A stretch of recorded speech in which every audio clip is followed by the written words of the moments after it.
السلام علیکم ورحمۃ اللہ وبرکاتہ۔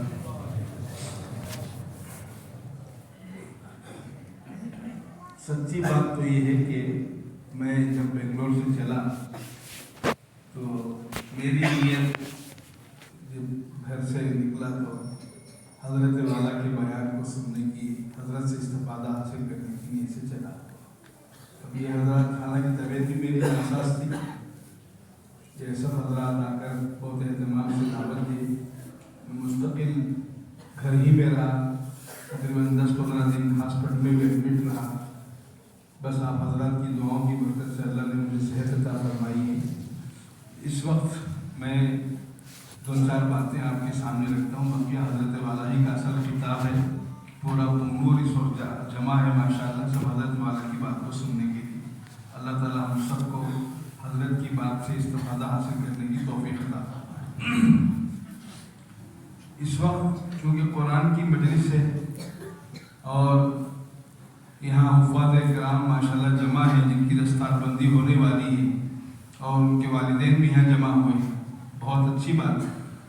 ہمارے شیخ حضرت مولانا منیر صاحب کالینہ والے رحمۃ اللہ علیہ، حضرت اس طرح کی قرآن کی مجلسوں میں بہت عجیب انداز میں قرآن کے حقوق بیان کرتے ہیں۔ وہ اسی کو میں دوہرا دیتا ہوں، حضرت کی بات ہے۔ حضرت فرماتے ہیں قرآن کے حقوق میں سے کچھ حقوق ہیں۔ پہلا حق محبت، قرآن کے ساتھ محبت والا معاملہ۔ اسی طرح حق عظمت، قرآن کے ساتھ عظمت والا معاملہ۔ اسی طرح قرآن کے ساتھ حق اشاعت اور حق تلاوت اور حق حفاظت۔ یہ حقوق ہیں قرآن کے ہر مسلمان میں۔ اللہ کے کلام کے ساتھ ہمارا تعلق والہانہ، عاشقانہ، محبت والا معاملہ ہونا چاہیے۔ اللہ کا کلام ہے، ہمارے محبوب کا کلام ہے، ہر ایک مسلمان کا قرآن کے ساتھ اس طرح کا معاملہ ہونا چاہیے۔ دوسری بات، اللہ بڑی قدرت والے ہیں، بڑی طاقت والے ہیں، تو قرآن کے ساتھ ہمارا معاملہ عظمت والا ہونا چاہیے، ادب کا معاملہ۔ اس پر حضرت ایک قصہ سناتے تھے کہ ہندوستان کی تاریخ میں ایک بادشاہ گزرے ہیں، وہ اپنے سفر میں تھے، اپنے ملک کا دورہ کر رہے تھے۔ رات میں چونکہ بھیس بدلے ہوئے تھے، رات میں کہیں انہوں نے قیام کیا، جس گھر میں انہوں نے قیام کیا تو دیکھا کہ وہاں پیر کے قرآن رکھا ہوا تھا، یعنی پیروں کے حصے میں وہاں قرآن رکھا ہوا۔ تو اچانک ان کو بےقراری ہوئی، اٹھ کر بیٹھ گئے۔ پھر اس کے بعد اس قرآن کو انہوں نے بجائے پینتے سے نکال کر سرانے رکھ دیا اپنے سر کے پاس۔ پھر دل میں احساس ہوا کہ میں میری سہولت کے لیے، آرام کے لیے قرآن کو جگہ بدل رہا ہوں، یہ اچھی چیز نہیں ہے۔ تو اس پر وہ پوری رات جاگتے رہے، سوئے نہیں، صرف عظمت قرآن پر، قرآن کے ادب میں، قرآن کے احترام میں سوئے نہیں۔ ان کا یہ عمل اللہ کو اتنا پسند آیا، جب ان کا انتقال ہوا تو کسی بزرگ کی خواب میں وہ آئے، حضرت نے پوچھا آپ کے ساتھ کیا گزرا؟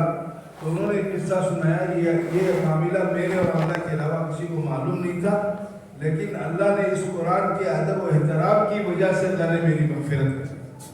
تو اس طرح قرآن کے ساتھ ہمارا معاملہ ہونا چاہیے۔ ایک تو محبت کا معاملہ، محبوب کا کلام ہے، اللہ کا کلام ہے۔ اسی طرح دوسری بات عظمت کا، احترام کا، ادب کا، بے ادبی نہیں ہونی چاہیے۔ ہمارے بزرگوں میں حضرت یہ بھی قصہ سناتے ہیں، مدینہ منورہ میں ہمارے ہندوستان کے بزرگوں میں بزرگ رہتے تھے، نام غالباً میں بھول رہا ہوں، ان کے صاحبزادے اب بھی مسجد نبوی میں درس دیتے ہیں، مدرس ہیں مسجد نبوی کے اندر۔ تو ان سے ہماری ملاقات بھی ہے۔ تو حضرت اپنے والد صاحب کا قصہ سناتے تھے اور عجیب و غریب معاملہ، جب ان کا انتقال ہوا، جنت البقیع میں تدفین ہوئی ان کی، تو کچھ سالوں کے بعد، چونکہ جنت البقیع میں مرنے والوں کے لیے جو بھی جس کا بھی انتقال ہوتا ہے تو کچھ سالوں کے بعد وہاں دوسری قبر بن جاتی ہے۔ تو کچھ سالوں کے بعد جب وہ قبر کو کھولا گیا تو وہ قبر میں لاش بالکل تازی ہے، یعنی اس ذرہ برابر میں کچھ نہیں ہوا، قبر کو بند کر دیا۔ پھر کچھ سال گزرنے کے بعد پھر دوبارہ اس قبر کو کھولا گیا تو لاش بالکل تازی ہے۔ ایسا 2 مرتبہ ہوا، پھر تیسری مرتبہ بھی ایسا ہوا تو آخر میں اس پر نشانی ڈال دی گئی، آئندہ اس خبر کو نہیں کھولنا ہے، اور اس کی تلاش شروع ہوئی کہ کون لوگ، یہ کون شخصیت ہے جن کی لاش بالکل تازی ہے، کہیں رتی برابر دھکا نہیں ہوا ہے، یہ کون شخصیت ہے معلوم کرنا چاہیے، کیونکہ وہاں مرنے والوں کی پوری تفصیلات جمع ہوتی ہیں، رجسٹریشن ہوتا ہے، اور جو بھی باہر کے مرتے ہیں ان کا پاسپورٹ ہے، ان کا ڈاکیومنٹ ہوتا ہے، اس کے بغیر اس کی تدفین نہیں ہوتی وہاں۔ ہاں حجاج کرام کے یا کسی بھی بہانے سے جن کا بھی انتقال ہوتا ہے بغیر ڈاکیومنٹ کے ان کی تدفین نہیں ہوتی۔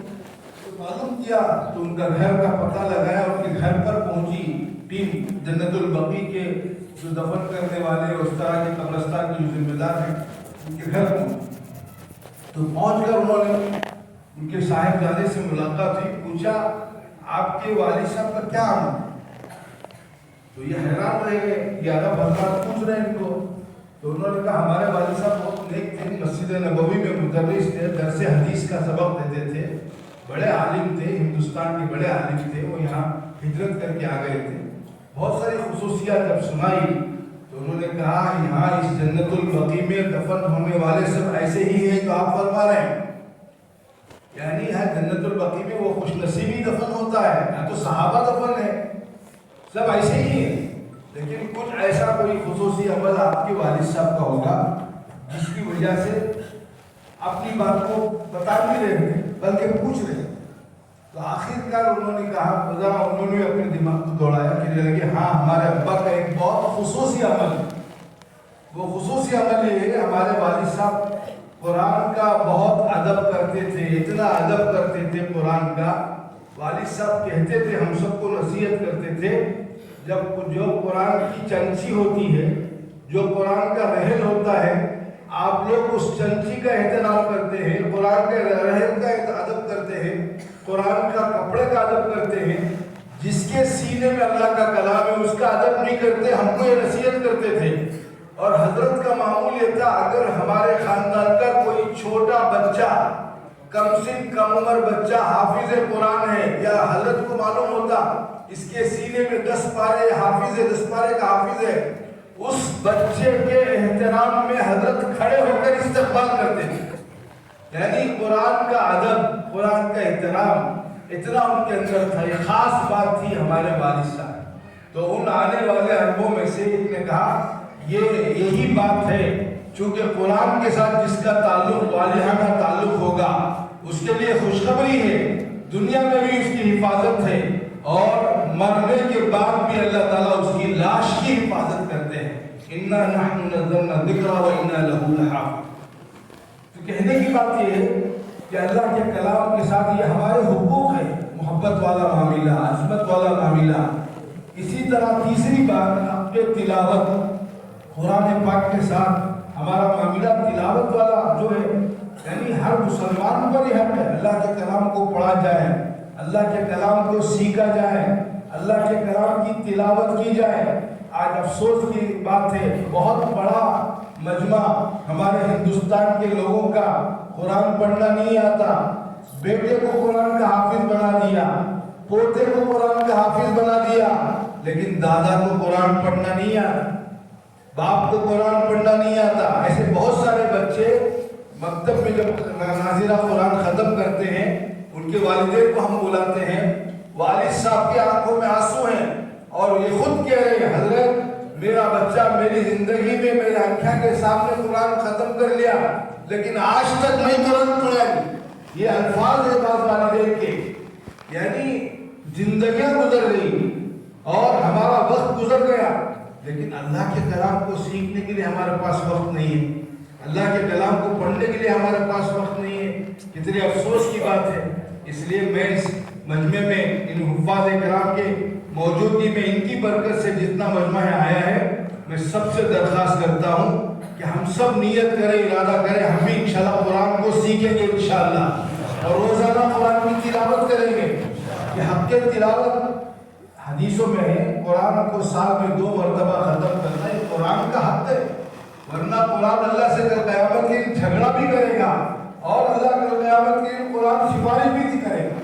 جو قرآن کا حق ادا کریں گے ان کی سفارش کا سامان ہے، جو قرآن کا ادا نہیں کریں گے ان کے لیے جھگڑا کا سامان ہے اور جہنم میں لے جانے کا سبب بنے گا. تو اس لیے حق تلاوت ہر مسلمان پر قرآن کو سیکھنا، قرآن کو پڑھنا، قرآن کی تلاوت کرنا یہ ہر مسلمان کا حق ہے. اس کے لیے وقت نکالنا، اس کے لیے کچھ نہ کچھ وقت نکالنا، اس کے لیے کم از کم آدھا گھنٹہ، 15 منٹ، 10 منٹ کچھ نہ کچھ وقت نکالنا. دلی کے ایک ایڈوکیٹ صاحب تھے، تبلیغی جماعت میں گئے، 3 دن جماعت میں وقت لگایا. جب وہاں جو جماعت کے ماحول میں قرآن کے حلقے لگتے ہیں، جب وہ قرآن کے حلقے میں بیٹھے تو ان کو کلمہ نہیں آ رہا تھا. انہوں نے خود سنایا قصہ، قرآن پڑھنا نہیں آ رہا تھا، آنکھوں میں آنسو تھے اور کہنے لگے میرے والد صاحب نے مجھے گریجویٹ تو بنا دیا لیکن قرآن نہیں سکھایا. اپنے والد صاحب پر الزام تھا. تو میرا کو احساس ہوا، چوٹ لگی. اپنے گھر آئے، محلے کی مسجد کے امام صاحب سے وقت لیا. روزانہ عشاء کی نماز کے بعد حضرت نے وقت دیا ان کو. تو امام صاحب کے پاس بیٹھ کر روزانہ قرآن سیکھتے تھے. ماشاءاللہ 2 سال کی مدت میں، چونکہ وہ پڑھے لکھے آدمی تھے، گریجویٹ تھے، 2 سال کی مدت میں نازلہ قرآن ختم کر لیا. عمر تھی 73 سال، 70 پر 3 سال، 2 سال اور لگے، نازلہ قرآن ختم کر لیا. پھر جب نازلہ قرآن ختم ہو گیا تو خود حضرت کو انہوں نے، وکیل صاحب نے کہا حضرت میں تو اب ریٹائر ہو گیا ہوں، میرے بچے میرا گھر سنبھال لیتے ہیں، میرے پاس وقت ہے، اگر آپ اجازت دیے تو میں قرآن کے کچھ سورے حفظ کر کے سناؤں گا، قرآن کو یاد کروں گا، قرآن حفظ کروں گا. تو حضرت نے اجازت دے دی اور ماشاءاللہ چونکہ گریجویٹ تھے، پڑھے لکھے تھے، 3 سال کے عرصے میں پورے حافظ قرآن بن گئے. تو جب بڑی عمر کی، اس طرح کی عمر کے لوگ اگر نیت کر لیتے ہیں، ٹھان لیتے ہیں، ان کے لیے یہ چیز آسان ہے. قرآن ویسے خود سے آسان ہے، کوئی مشکل چیز نہیں ہے، لیکن وقت نکالیں، کچھ وقت کی ترتیب بنائیں. تو اس مبارک مجلس میں ہم سب نیت کریں اور ہمارے گھر کی عورتوں کو ہم نیت کے بارے میں بھی نیت کریں کہ انشاءاللہ ہم کچھ نہ کچھ وقت ضرور قرآن کے لیے نکالیں گے انشاءاللہ. جس طرح ہم واٹس ایپ کے لیے وقت نکالتے ہیں، فون کے لیے وقت نکالتے ہیں، اس سے کہیں زیادہ اللہ کے کلام کو سیکھنے کے لیے، اللہ کے کلام کو یاد کرنے کے لیے وقت نکالنا چاہیے. نکالیں گے انشاءاللہ.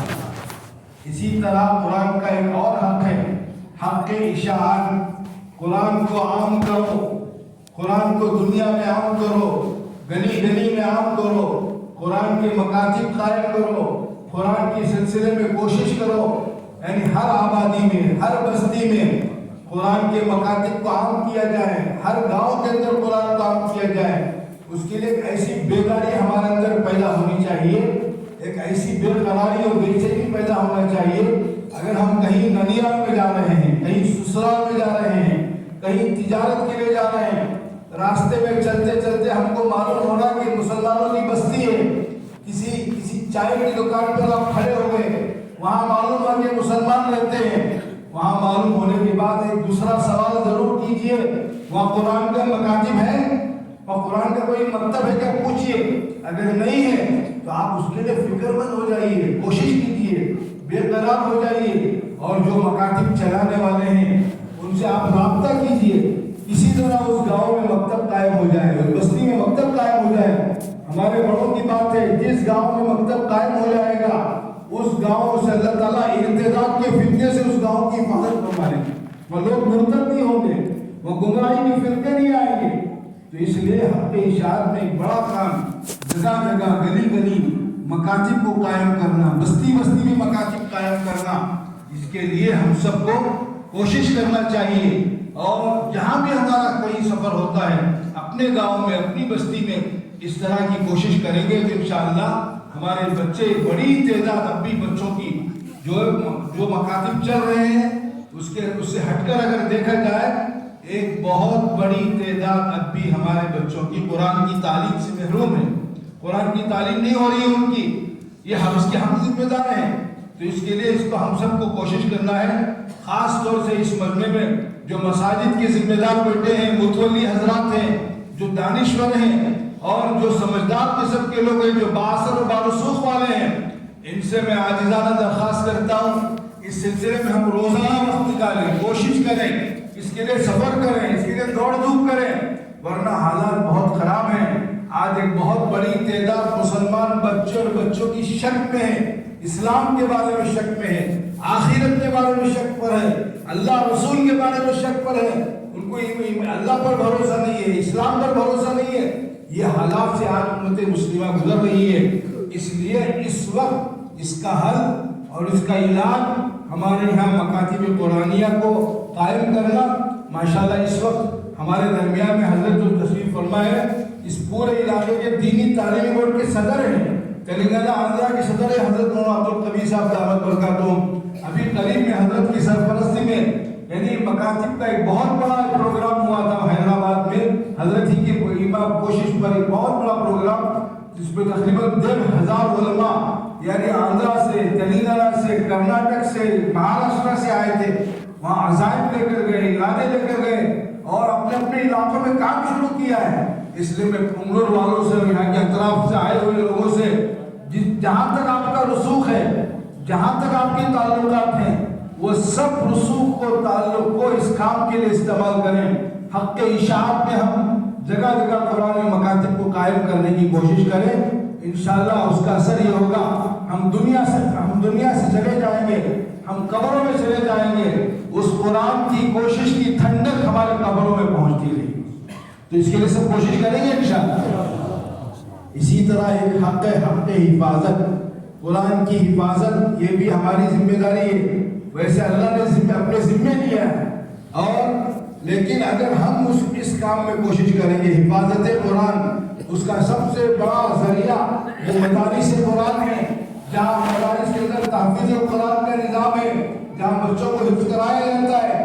یہ ایک بہت بڑی کوشش ہے، بہت بڑی خدمت ہے، بہت بڑی قربانی ہے۔ ماشاءاللہ آج اس کا پھل ہے ہمارے سامنے ہے۔ میں ابھی حضرت کو سنا رہا تھا، اس مسجد میں افتتاحی پروگرام ہوا تھا، یہ پورا علاقہ غیر آباد تھا، یہاں کوئی لوگ نہیں تھے۔ ماشاءاللہ آپ جب اندر داخل ہو رہے تھے، یعنی مسجد کے قریب تک آبادی نظر آ رہی تھی۔ ایک وہ دن مجھے اچھی طرح یاد ہے، جب اس مسجد میں مدرسے کا افتتاح ہوا، اس وقت یہاں کوئی آبادی نہیں تھی۔ ماشاءاللہ آج اللہ کا شکر ہے، یہ جنگل کو منگل بنا دیا۔ ماشاءاللہ کتنا بڑا کام ہو رہا ہے۔ یہ کام ہر جگہ ہونا چاہیے، ہر علاقے میں ہونا چاہیے۔ حفاظت قرآن کے لیے ہم سب کو کوشش کرنا چاہیے، اس کے لیے ہمارا جان لگے، اس کے لیے ہمارا مال لگے، اس کے لیے کوشش کریں۔ اس پر ہمارے حضرت رحمت اللہ علیہ ایک بات حضرت تشکیل کرتے تھے، وہ تشکیل میں آپ کے سامنے کر رہا ہوں۔ اس کے لیے حضرت فرماتے تھے، اس قرآن کی مجلس میں مجمع سے تقاضا کرتے تھے، سب نیت کرو کہ ہم سب حافظ قرآن بنیں گے انشاءاللہ۔ پہلی تو کوشش قرآن کو سیکھنے کی، لیکن اگر اللہ قرآن کو سیکھنے کا موقع دیا، توفیق ہو گئی، تو ہم حافظ قرآن بھی بنیں گے انشاءاللہ۔ خود سے حافظ بنو، پہلی بات۔ پھر دوسری بات حضرت فرماتے تھے، خود سے حافظ نہیں بنے، کسی مجبوری سے، کسی وجہ سے، تو حافظ کے باپ بن جاؤ، اپنی اولاد کو حافظ بناؤ۔ یہ دھوکے میں نہیں پڑنا، یہ شک میں نہیں پڑنا کہ میرے بچے کو حافظ بنائیں گے تو وہ کہاں سے کمائے گا، کہاں سے کھائے گا۔ ارے حفظ قرآن بہت بڑی دولت ہے، بہت بڑا اعزاز ہے، یہ دنیا کے کمانے کے بنیاد میں بنا ہے۔ اللہ روزی دے گا، مقدر کی روزی ملے گی۔ آپ بچے کو حافظ قرآن بناؤ، انجینئر بناؤ، ڈاکٹر بناؤ، کچھ بھی بناؤ، دنیا کے لیے دوسری کوشش کرو، لیکن اتنی بڑی دولت جس کے ذریعے سے ہمارا جنت میں جانا یقینی ہو جائے گا، تو اس کے لیے خود سے حافظ بنو، یا نہیں تو حافظ کے باپ بن جاؤ۔ پھر آگے حضرت فرماتے ہیں، اگر بچے بڑے ہو گئے، بڑے بچے ہیں، چھوٹے بچے نہیں ہیں، حافظ کے دادا بن جاؤ، یعنی اپنی پوتے کو حافظ بناؤ، حافظ کے نانا بن جاؤ، اپنے نواسے کو حافظ بناؤ، کسی نہ کسی طرح حافظ قرآن سے رشتے کو جوڑ لو، حافظ کے ماموں بن جاؤ، حافظ کے چچا بن جاؤ۔ آخر میں حضرت یہ فرماتے تھے، یہ سب رشتے بڑے ہو گئے ہیں، نہیں ہیں، تمہارے گھر میں کوئی بچے ایسے نہیں ہیں، بھتیجا ہو، بھانجا ہو، نواسا ہو، پوتا ہو، بیٹا ہو، سب بڑے ہو گئے۔ آخر میں حضرت فرماتے تھے، اپنی کوشش سے ایک حافظ قرآن کا خرچہ برداشت کر لو، ایک حافظ قرآن کی اپنی طرف سے اس کی کوشش کر ڈالو، اس کا خرچ برداشت کر لو، انشاءاللہ اللہ کی ذات سے امید ہے یہ رشتہ بھی کام آئے گا جنت میں، یہ رشتہ بھی آخرت میں کام آئے گا۔ یہ حافظ قرآن کی کوشش میں اگر تمہاری کوشش سے، تمہارے تعاون سے، تمہاری کوشش سے بچے کو حافظ بنا دیا، انشاءاللہ یہ رشتہ بھی، یہ نسبت بھی کام آئے۔ تو اس طرح حفاظت قرآن کے سلسلے میں جو ہو رہا ہے دنیا میں ہونے دیجیے، لیکن ہماری طرف سے یہ کوشش ہونی چاہیے، خود سے حافظ بنے، اپنی اولاد کو حافظ بنے، اور اس طرح کے مدارس کا تعاون کریں، ساتھ دیں، اور اس سلسلے میں کوشش کریں، اپنا جان لگائیں، مال لگائیں، وقت لگائیں، اس پر کوئی نکیر نہ کریں، اس پر کوئی یعنی اعتراض کا دروازہ نہ کھولیں، کوئی الزام نہ لگائیں۔ ایک بہت بڑی خدمت ہے اس ملک میں، جو کچھ دین آپ کو نظر آ رہا ہے، سچی بات کہہ رہا ہوں، اللہ کے گھر میں بیٹھ کر کہہ رہا ہوں، اس ملک میں جو کچھ دین نظر آ رہا ہے یہی مدارس کی وجہ سے ہے، انہی مدارس کی بنیاد ہے۔ جو پردہ، جو داڑیاں، جو تبلیغی جماعت، جو خانقاہیں، جو کچھ دین اور دین کی شکلیں نظر آ رہی ہیں اس ملک میں، اس کی سب سے بڑی جو بیک بون ہے، ان حقوق کو بھی ادا کریں گے انشاءاللہ، کریں گے انشاءاللہ۔ اللہ تعالی ہم سب کو کہنے سننے سے زیادہ عمل کی توفیق عطا فرمائے۔ وآخر دعوانا الحمدللہ رب العالمین۔